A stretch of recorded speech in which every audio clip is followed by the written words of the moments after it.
Bonjour et bienvenue à cette merveilleuse dévotion matinale du dimanche. Nous bénissons le Seigneur notre Dieu pour la grâce qu'il nous accorde d'être vivants ce matin au nom de Jésus-Christ de Nazareth.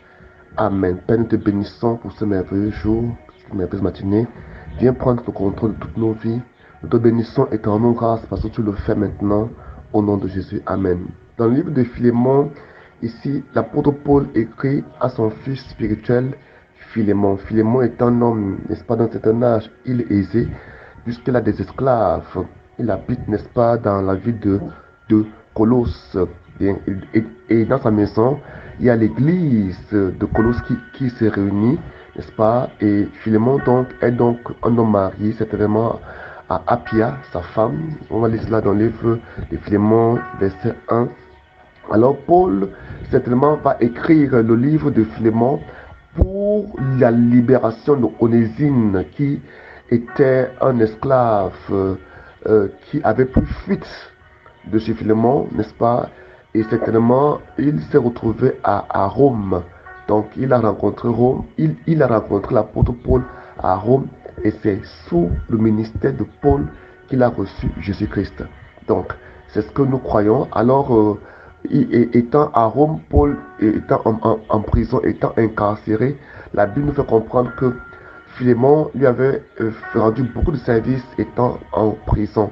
Il prenait soin de lui et il n'était pas bien que Paul, qui prêchait la parole de Dieu, la parole de Christ, se fasse servir par un esclave en fuite, par un esclave qui avait pris la fuite, qui avait, n'est-ce pas, qui s'était échappé de chez son maître. Ce n'était pas comme dans le temps contemporain.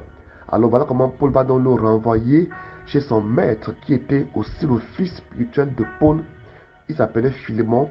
Il va donc le renvoyer chez Philémon avec beaucoup de tact, de sagesse, en lui écrivant cette lettre de Philémon. La Bible nous dit que il va donc lui dire au verset 4, il dit: je ne cesse d'exprimer ma reconnaissance à Dieu lorsque je fais mention de toi dans mes prières, car j'entends parler de l'amour et de la confiance que tu as envers le Seigneur Jésus et envers tous ceux qui appartiennent à Dieu. Je demande à Dieu que la solidarité qui nous unit à cause de ta foi se traduise en actes, et qu'ainsi tout le bien que nous t'aurons amené à faire pour le Christ soit rendu manifeste. Verset 7. Car j'ai éprouvé une grande joie et un grand encouragement en apprenant comment tu mets ton amour en pratique, frère. Tu as en effet réconforté le cœur de ceux qui appartiennent à Dieu. C'est pourquoi, malgré toute la liberté que le Christ me donne de te prescrire ton devoir, quand il parle du devoir ici, pas nécessairement de la responsabilité de Philémon en Christ par rapport à Onésime, son esclave, c'est-à-dire de la franchir, parce qu'en Christ, nous ne sommes plus esclaves des hommes, mais nous sommes tous esclaves de Christ. Alors il dit, verset 9, il dit: au lieu donc de te prescrire dans ton devoir en Christ, je préfère t'adresser cette demande au nom de l'amour, étant ce que je suis, moi Paul, un vieillard, de plus maintenant un prisonnier à cause de Jésus-Christ. Je t'adresse cette demande au sujet de notre enfant, de mon enfant Onésime, dont je suis devenu le père spirituel ici en prison. Autrefois, il t'était inutile, mais maintenant il est utile à toi comme à moi. Je te le renvoie donc.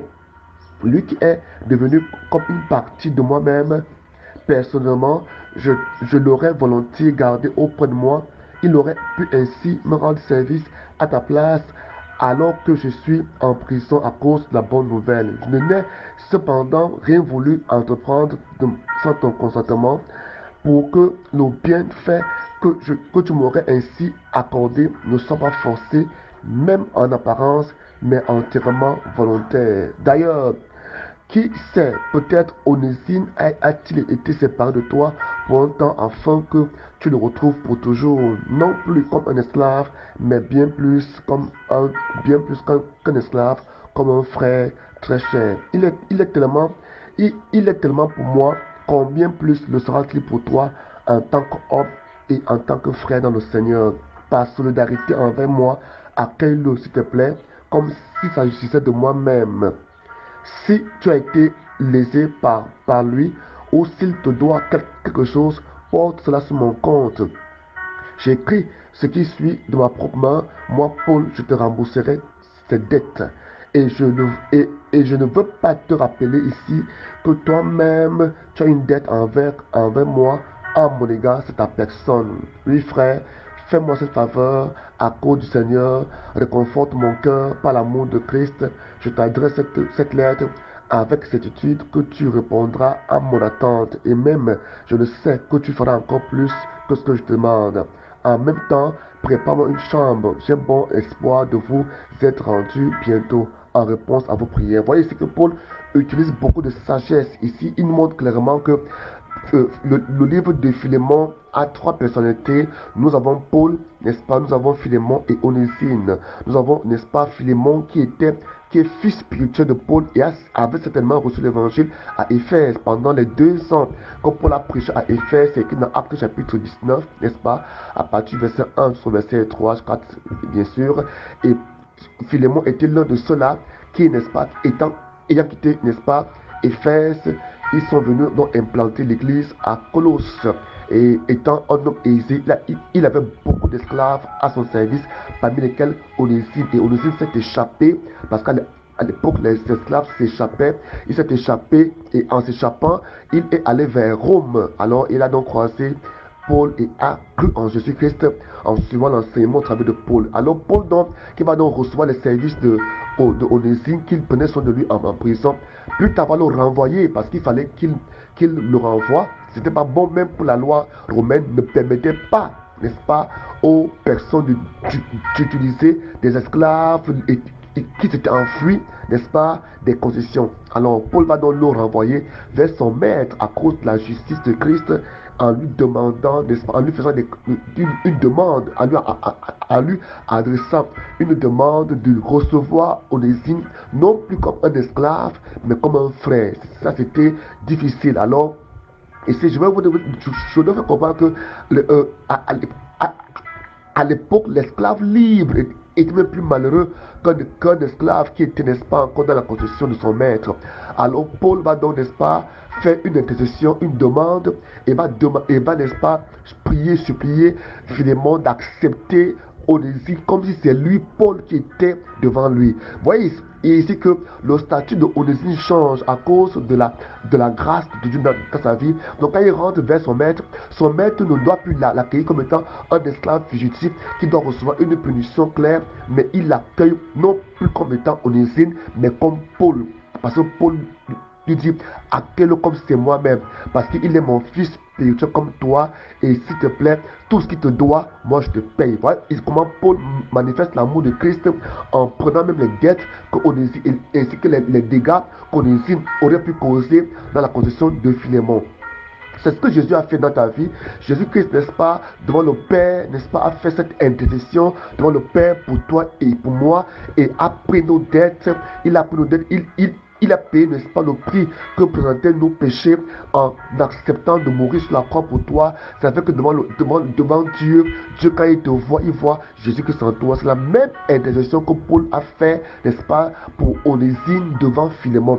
Ça fait que, et il lui rappelle même que toutes les dettes que cet homme te doit, moi je te rembourserai. Et n'oublie pas que tu me dois, c'est ta personne. Parce que le fait que tu as entendu l'évangile et que tu as cru, tu as été délivré, guéri, c'est aussi une dette spirituelle. Tu me dois également, mais je te prie d'accepter cet homme comme si c'est moi-même que tu as accepté. Et Paul le fait avec beaucoup de sagesse, bien qu'il ait le droit en tant qu'apôtre d'imposer, n'est-ce pas, cette demande à Philémon de lui exiger la libération de Onésime en Christ, parce qu'en Christ il n'y a plus ni esclave, ni libre, ni juif, ni grec, mais il passe par la sagesse, par l'humilité pour demander ce qui lui est de droit. Moi ici, comment Onésime est libéré, Onésime est délivré, et après il va encore demander que Philémon le lui renvoie en toute liberté pour qu'il soit à son service en tant qu'homme libre. Voilà ce que le Seigneur a fait.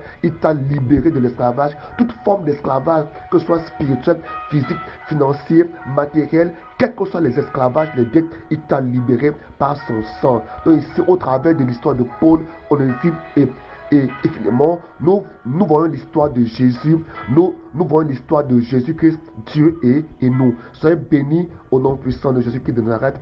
Mon contact, appel WhatsApp est le plus 237 695 106 15 25. Mon nom sur YouTube c'est Bled Betiem. Bled Betiem c'est écrit B-L-A-I-D-E B-E-T-S-E-M. Soyez bénis au nom de Jésus.